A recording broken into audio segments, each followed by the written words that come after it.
Magandang umaga! Kumusta po? Narito po ulit ang update natin para sa lagay ng ating panahon.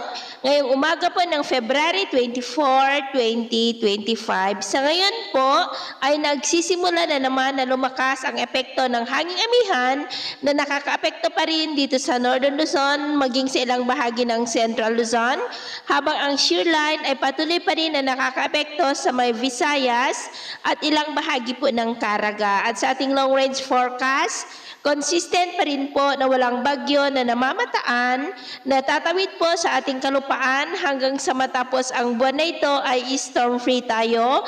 Pero consistent rin na may namamataan na posibleng isang sama ng panahon na maaari na mabuo sa silangan ng ating bansa sa unang mga araw ng susunod na buwan, at ang development po niyan ang patuloy natin na babantayan. At sa lagay ng ating panahon, ngayong madaling araw ay may mga isolated rain sa ilang bahagi ng Batanes, Babuyan Islands, Cagayan, Isabela, Quirino, Calapan, Palawan, Sorsogon, Camarines Sur, Panay Island, Cadiz, Escalante, Cebu, Leyte, Samar Provinces, Tawi-Tawi at Caraga. At mamaya po ay sisikat naman ang araw sa malaking bahagi ng ating bansa, pero may tsansa pa rin ng mga cloudy skies with isolated rains sa ilang bahagi ng Cagayan, Apayao, Pagudpud, Macunacon, Divilacan, Palanan, Santiago, Solano, Ifugao, Infanta, Quezon, Calapan, Mercedes, Camarines Sur, Legazpi, Sorsogon, Palawan, Aklan, Capiz, Cadiz,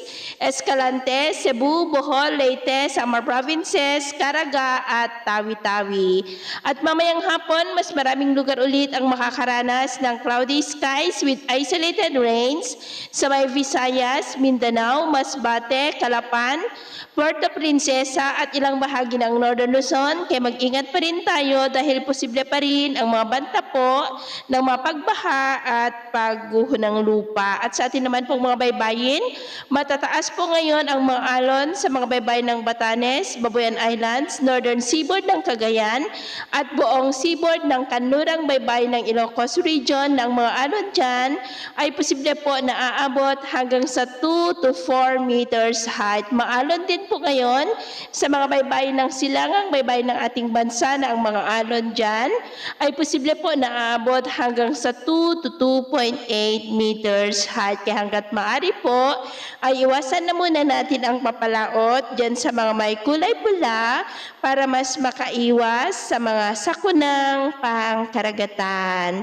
So ito po ng latest update natin sa araw na ito. At ako po muli si James na nagsasabing sa kahit na pagsubok po na darating sa ating buhay, huwag na huwag po tayong mawawalan ng pag-asa. Thank you and God bless!